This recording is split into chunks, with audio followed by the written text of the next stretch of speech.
Velkommen til Christiansborg, til jer alle, til Dansk Kunstnerråd, som har kreeret dagens program. Og fokus det skal være på kunstens rolle i vores hverdag, med særligt blik for skole og erhverv.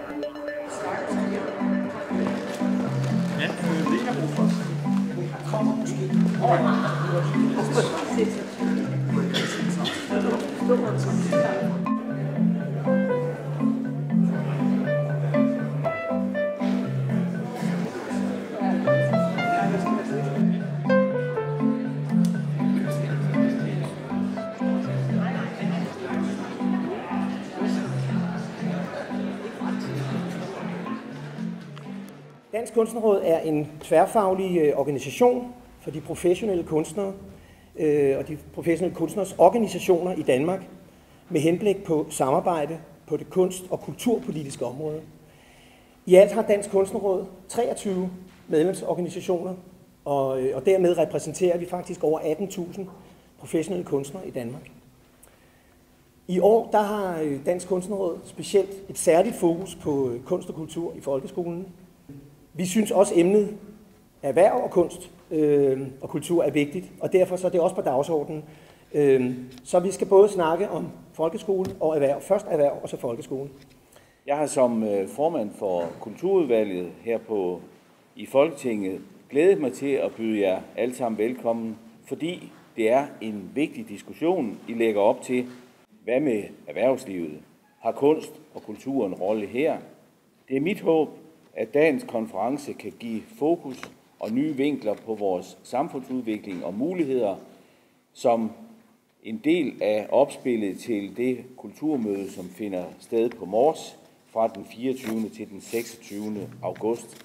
Og med de her ord vil jeg sige rigtig hjertelig velkommen til jer alle sammen. Det er et mageløst hus, I er kommet til. Det er langt bedre end sit rygte.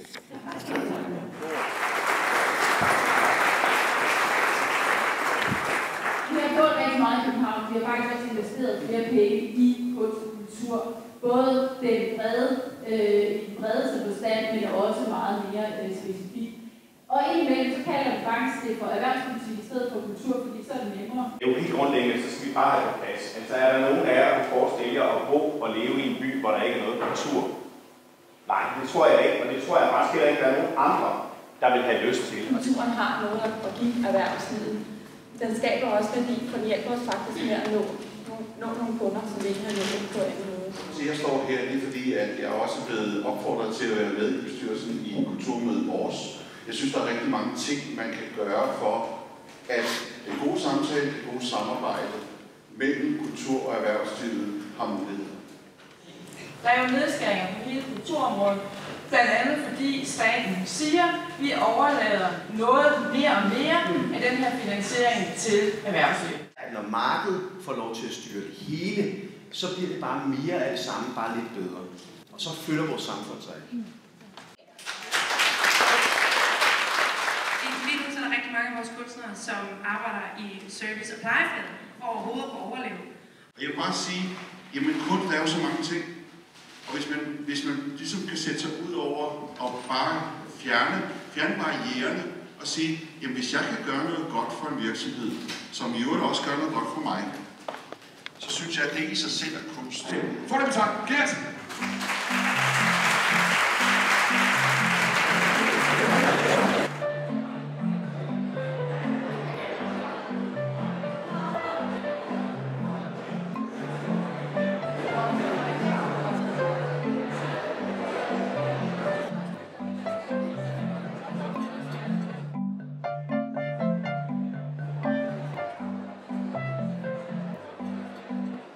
Vi tager ud på skolen og skriver en sang. 4 lektioner skriver vi en sang med en klasse. Og det kan være en 4. klasse, det kan være en 9. klasse. Det giver sindssygt meget, at vi så efter 4 lektioner har en sang, som er deres sang. Jeg synes, det essentielle er, at kunst og kreativitet ikke er noget, børn som udgangspunkt skal lære eller tillære. Det er det jo allerede. Meget ofte er det nemt at få børn til at arbejde med musik, som de producerer her og der. Det, der er den store udfordring, det er så, som den, der skal modtage det, og få disse lyde, denne idé struktureret, således at den faktisk både giver mening for de børn og de folk, der skal høre på. Man arbejder mere end 37 timer, det gjorde jeg i hvert fald. Og dermed så kræver det en del af folkeskolen, fordi de har i hverken tid eller overskud. Og så er der også det her med, at de skal jo ramme forenklede fælles mål osv. Men hvordan kommer vi derhen, hvor kunsten kan gøre vores liv til det, vi ønsker, den skal være?